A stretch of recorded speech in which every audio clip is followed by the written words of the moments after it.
les institutions monétaires et financières. Et je ne parle pas des régulateurs.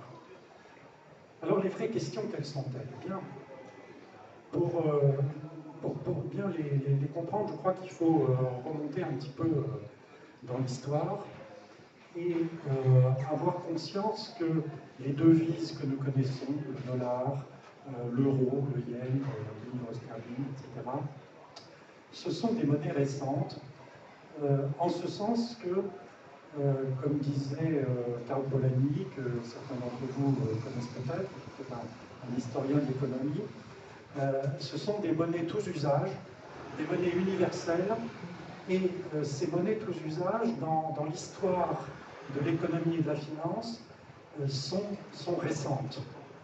Autrefois, il existait des monnaies qui étaient des monnaies spécifiques. On attribue généralement 3 ou 4 fonctions à la monnaie. La fonction d'étalon, d'unité de compte. La deuxième fonction qui est celle de réserve, de valeur, de thésaurisation. Et la troisième, c'est celle d'instruments d'échange et de transaction. Et on peut en rajouter une quatrième, qui est celle des paiements, en distinguant les paiements des échanges. Pourquoi distinguer le paiement des échanges? Eh bien justement, c'est ça qui est intéressant. C'est parce que quand on fait l'histoire de la monnaie, c'est-à-dire quand on remonte aux sociétés archaïques, on s'aperçoit que la monnaie a existé avant les échanges, et même bien avant le marché. Le marché, c'est une invention des Grecs vers le milieu du premier millénaire avant Jésus-Christ. C'est donc dans l'histoire de l'humanité une invention tardive, et qui va peu servir.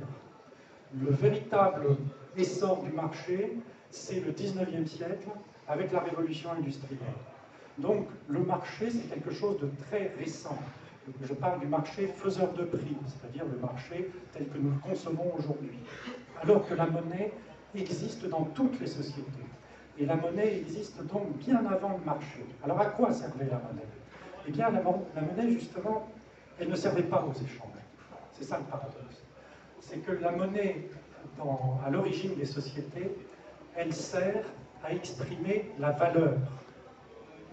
La valeur en tant que telle, c'est-à-dire le moment où la valeur se détache du sacré et où on va commencer à attribuer une valeur à certaines choses qui sont en fait en dehors du commerce à l'origine. C'est-à-dire en fait à la vie, à l'honneur, et l'argent, la monnaie, va servir dans les premiers temps historiques à indemniser la perte de vie ou la perte de l'honneur, ou les atteintes à la vie et les atteintes à l'honneur. Et c'est par un glissement ensuite que la monnaie va servir à étalonner les biens qui servent justement à ces indemnisations. Et une fois que des biens sont étalonnés, on va pouvoir à ce moment-là les échanger. C'est-à-dire que si par exemple je dis que une vie vaut un bœuf et que un œil vaut 3 cochons, je peux dire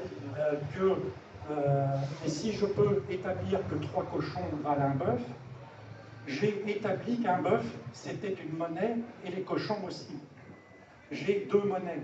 J'ai une monnaie qui va pouvoir servir par exemple de réserve de valeur et d'étalon, c'est le bœuf, parce que je ne paierai pas en bœuf tout le temps, alors qu'il est plus facile de payer en cochon. Mais je peux aussi avoir des sacs d'orge. Je peux dire par exemple que 10 sacs d'orge valent 10 cochons. Et les sacs d'orge, je peux ensuite les décomposer en unités inférieures, et j'entre dans un système monétaire. Mais dans un système monétaire dans lequel il existe autant de monnaies qu'il y a de fonctions. Et ces fonctions ne seront donc réunies que tardivement, c'est-à-dire au moment où on va unifier la notion de marché, parce que là, on aura besoin d'une unité de compte qui serve à la fois à la thésaurisation, aux réserves, à l'épargne, et aux échanges. Or, aujourd'hui, on s'aperçoit que depuis quelques années, ont émergé de nouvelles monnaies, qui ne sont plus des monnaies tous usages, des monnaies universelles, mais qui sont des monnaies spécifiques. Ça a commencé par des monnaies communautaires, qui sont des monnaies de proximité, qui sont liées à, en général, à des territoires. Certaines villes, certaines communautés à l'intérieur de quartiers, ou bien dans certains pays qui ont connu des crises financières graves, comme l'Argentine, vont mettre en place des monnaies alternatives, mais qui sont des monnaies communautaires qui ont un ancrage territorial.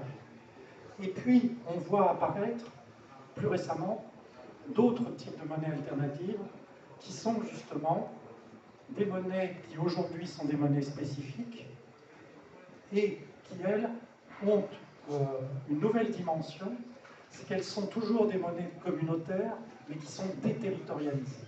Et ça, c'est le Bitcoin. Et les autres monnaies alternatives, je crois qu'il en existe à peu près une centaine, ou les monnaies qui peuvent se créer à partir du Bitcoin. Et l'intérêt de cette monnaie, quand on la rapproche de ce que je viens de vous dire, c'est qu'on s'aperçoit qu'en fait, elle va reposer sur le même principe que les monnaies archaïques. C'est-à-dire qu'en réalité, elle sert à exprimer une valeur et elle nous permet de comprendre une chose que les économistes ne comprennent pas. C'est que la valeur n'est pas dans les objets, puisque la monnaie a précédé les échanges. C'est que la valeur, elle existe en soi. La valeur est créée avant la monnaie, et c'est la valeur qui crée la monnaie. C'est parce qu'on a élaboré le concept de valeur qu'il a fallu élaborer une monnaie. En général, ça s'est fait à peu près en même temps, mais conceptuellement, la valeur précède la monnaie. Et donc, on peut dire, pour résumer, en schématisant, qu'en réalité, la valeur n'est pas dans les objets, mais ce sont les objets qui sont dans la valeur. Et ça change tout. Parce que toutes les questions qu'on se pose sur la valeur du Bitcoin, en fait, sont des questions qui sont un petit peu à côté de la plaque. Parce que le Bitcoin, en fait, crée de la valeur simplement par sa propre existence, qui est de créer une communauté. Et pas n'importe quelle communauté, puisque c'est là qu'il retrouve les fondamentaux des proto-monnaies, des monnaies préhistoriques ou au début de l'histoire des civilisations, parce que ces premières monnaies reposaient en fait sur l'identification à une communauté. Si je peux dire qu'un bœuf équivaut à 3 cochons, je ne peux le dire que dans une communauté déterminée dans laquelle ce code est admis par tout le monde. Et le Bitcoin fonctionne de la même manière, c'est-à-dire que c'est la communauté Bitcoin qui garantit, excusez-moi le néologisme, l'infalsifiabilité des transactions. Et donc, la valeur du Bitcoin, c'est justement en fait de créer cette communauté de gens qui utilisent le Bitcoin. Point final, c'est tout. C'est pas la peine d'aller chercher au-delà, il n'y a rien derrière, il n'y a que ça, mais ça suffit pour créer une devise. Et, dernier point,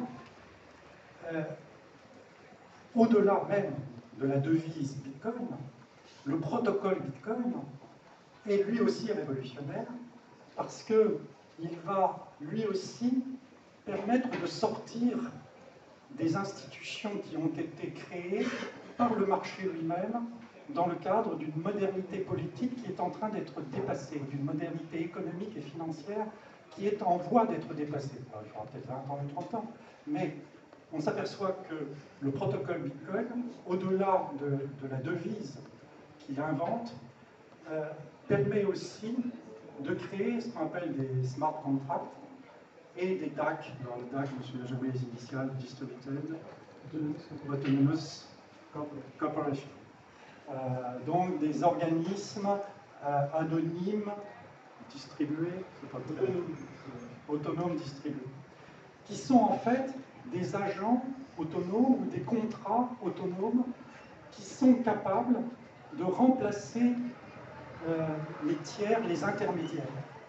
On peut concevoir que et c'est déjà, je dirais, dans les tuyaux des réflexions sur le Bitcoin, on peut concevoir qu'on crée des marchés financiers qui n'ont plus besoin des banques, puisque les transactions qui peuvent être écrites enfin, plus exactement, les produits financiers qu'on peut écrire dans le protocole Bitcoin, dans des protocoles, dans des couches qui s'ajoutent du type Ethereum ou autre, vont permettre de virtualiser les intermédiaires que sont les chambres de compensation, les bourses, mais aussi on peut penser aux notaires, on peut penser à tous les intermédiaires qui, à l'heure actuelle, servent à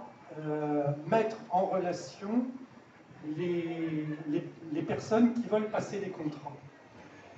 Et si on pense par exemple à la finance, on peut concevoir dans un avenir proche, à mon avis, des plateformes qui hébergeront des transactions sur des produits dérivés qui seront créés par les utilisateurs eux-mêmes. Alors, créés par les utilisateurs eux-mêmes, peut-être pas les produits eux-mêmes, mais qui vont en tout cas remplacer les chambres de compensation. Et donc, on est là à l'aube d'une véritable révolution juridique et institutionnelle, parce que les banques, par exemple, ont des soucis à se faire. Et elles le savent. Elles le savent parce qu'une plateforme dans laquelle vous pouvez négocier des contrats à terme ou des options directement, qui sont garanties, donc dans laquelle il y a une sécurité juridique totale pour les partenaires de la transaction, puisque la transaction est garantie par la communauté Bitcoin, risque d'entraîner, au bout d'un certain temps, un dépérissement des marchés financiers. Je suis un petit peu dans l'utopie, mais je suis dans la prospection. Un dépérissement des marchés financiers avec un avantage qui est que ces marchés financiers, aujourd'hui, sont totalement manipulés par les banques et par les intervenants financiers, alors que l'avantage, au contraire, de la transaction Bitcoin, du protocole Bitcoin, c'est leur infalsifiabilité. Donc, je crois qu'il y a là une ouverture qui est tout à fait enthousiasmante pour essayer d'inventer de nouvelles formes de désintermédiation financière. Et j'en profite, puisque j'ai le micro, pour lancer un petit peu un appel à partenariat, puisque moi j'envisage de creuser cette question. Si je le peux, si je trouve les investisseurs, créer une start-up justement pour essayer de mettre en place une plateforme d'hébergement de produits financiers qui irait dans ce sens. Donc s'il y a dans la salle des développeurs qui ont cette compétence et qui sont intéressés, on peut en parler. Voilà, merci.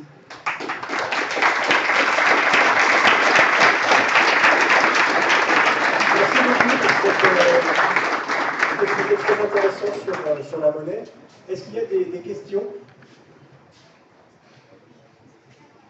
Oui, voilà. Je t'apporte le micro. Bonjour, je m'appelle Christophe. J'aurais souhaité vous interroger sur un aspect de votre exposé, à savoir, enfin deux aspects plus justement. Le premier, vous avez dit, vous avez souvent comparé Bitcoin à une devise, alors que bon, le débat juridique maintenant est un petit peu, on commence à avoir déjà un petit peu de recul, donc on est arrivé au point de dire que Bitcoin n'était pas une monnaie au sens légal du terme, puisque seul l'euro a cours légal en Europe, donc en France. Donc jusqu'à présent, on refuse de qualifier juridiquement Bitcoin de monnaie, d'une part pour éviter problème avec l'autorité de l'État. Donc là, vous avez fait référence à une devise. Alors, est-ce que c'est une devise étrangère? Est-ce que Bitcoin serait une devise étrangère en France? Est-ce que c'est une monnaie concurrente? Ou alors est-ce que c'est autre chose? Donc moi, j'avais proposé la qualification d'instrument de paiement et de lettre de change numérique. Parce que Bitcoin serait une créance qu'on se passerait les uns les autres, qui serait garantie à la fois par le logiciel et également par la personne qui l'accepte, donc qui ferait un peu l'escompte, en fait, qui escompterait lui-même sa créance. Et en cela, on pourrait dire que chacun est son propre banquier, puisque chacun escompte voilà, la valeur. Donc si vous pouvez me répondre sur l'aspect devise.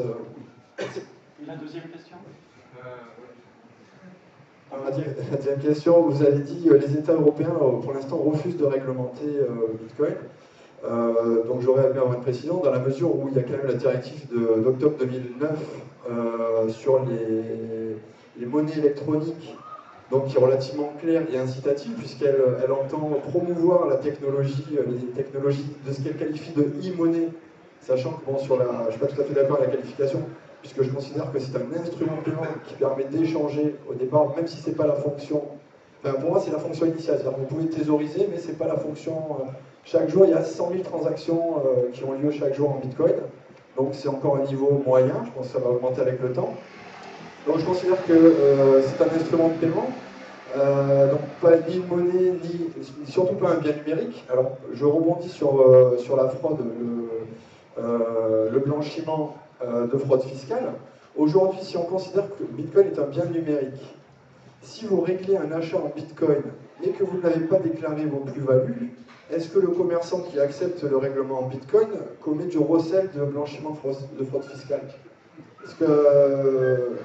Voilà, donc j'arrêterai là, sinon je pourrais continuer longtemps. Merci. Ça fait beaucoup de questions. Alors, je suis d'accord avec ce que vous dites, mais je pense que ça rejoint justement ce que j'essaie d'expliquer sur les monnaies spécifiques.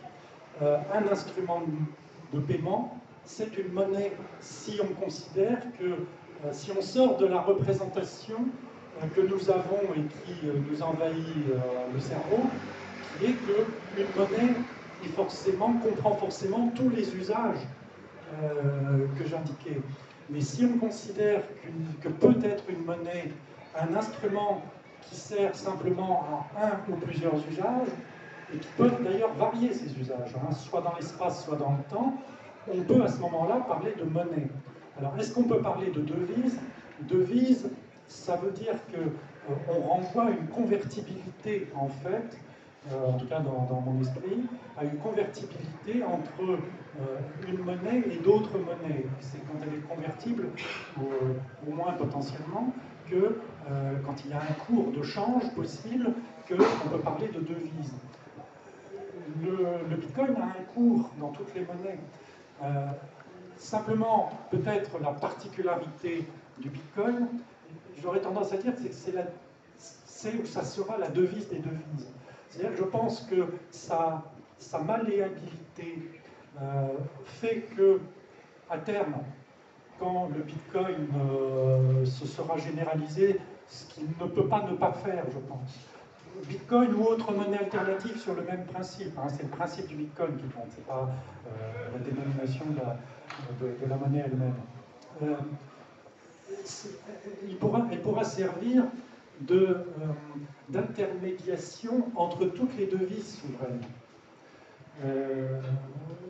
Et donc, elle sera encore plus une monnaie.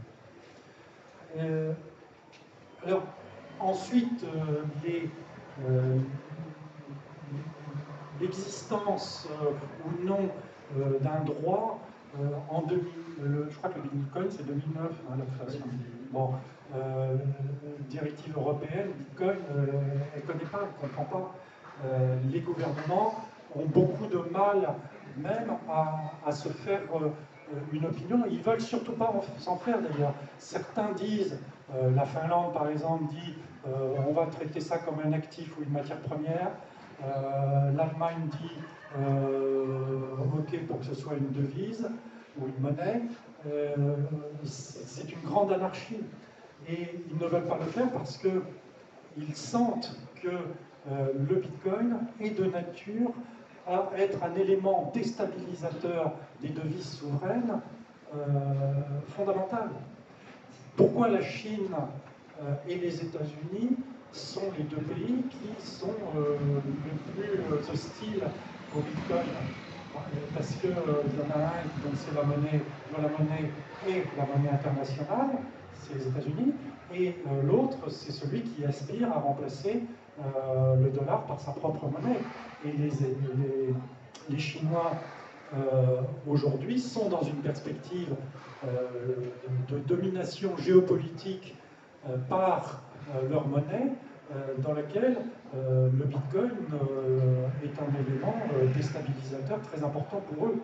Et donc, ils feront tout pour que le Bitcoin ne devienne pas une monnaie à part entière, au même titre que les monnaies souveraines, à cette différence que, justement, il n'y a pas de souveraineté derrière le Bitcoin, sinon c'est une communauté informelle. Si j'ai répondu correctement. Une question?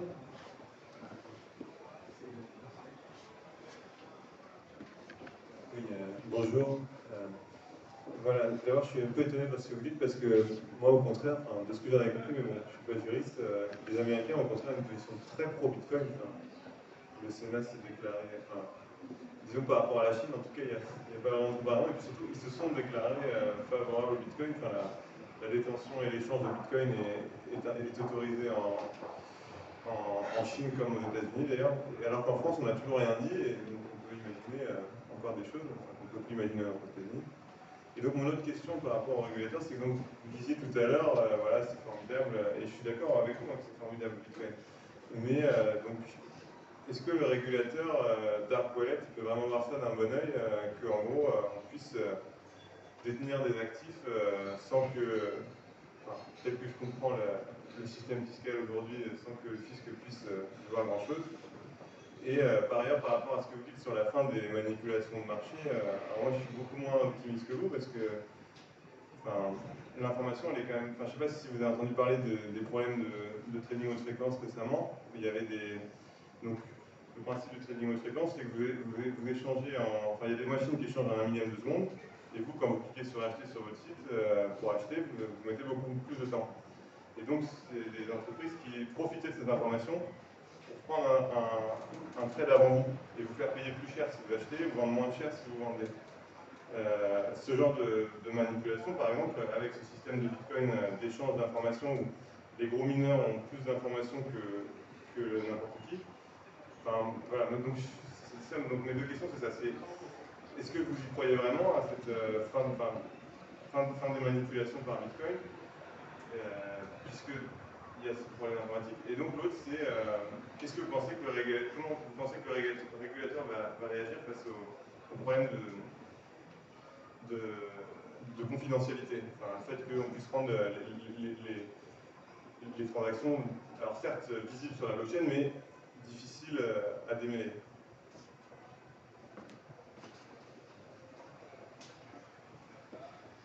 Alors, sur ce dernier point, je pense que, bien entendu,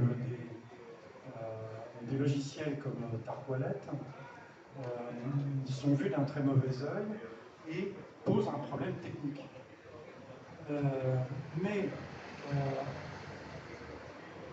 la solution n'est pas très compliquée. Elle n'est pas très compliquée parce que pour pouvoir commercialiser un logiciel, on est obligé de se montrer. Dark Wallet est obligé de faire sa publicité. Et si les pays, disons occidentaux, voulaient mettre les créateurs de Dark Wallet dans le collimateur comme ils l'ont fait avec Snowden, ils régleraient assez vite le problème Dark Wallet. Pourquoi ne le font-ils pas? Ils ne le font pas parce que, c'est ce que je disais tout à l'heure, le faire, ça les obligerait à se prononcer sur la nature même de Bitcoin. Vous parliez du Sénat américain, oui c'est vrai, le Sénat américain a rendu une déclaration, mais sans portée juridique, pour dire que le Bitcoin c'était très intéressant, mais enfin, à moins que les informations soient dépassées, mais pour moi, le gouvernement américain, à mon avis, ne voit pas d'un bon œil le développement du Bitcoin. Peut-être que pour l'instant, on considère que ce n'est pas un vrai danger, mais le jour où il le verra, il prendra des mesures contre le Bitcoin. Alors, le blanchiment,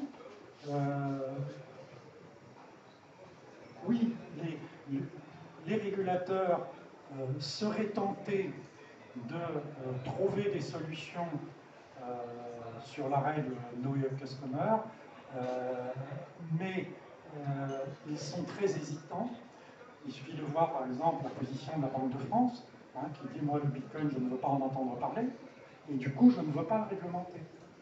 Donc comme je ne veux pas le reconnaître, c'est un peu comme en matière de reconnaissance d'États étrangers. Quand on ne veut pas, quand on est hostile à un pays étranger, on ne reconnaît pas ce pays, et puis on dit il n'existe pas, il existe quand même.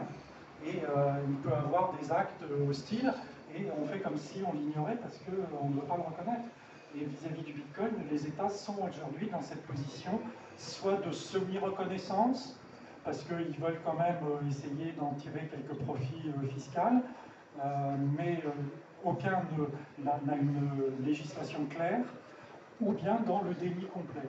Et je pense que la gamme s'explique par le positionnement géopolitique des pays en fonction de l'intérêt qu'ils ont par rapport à leur monnaie dans l'économie, dans le système financier mondial. Très bien, merci beaucoup.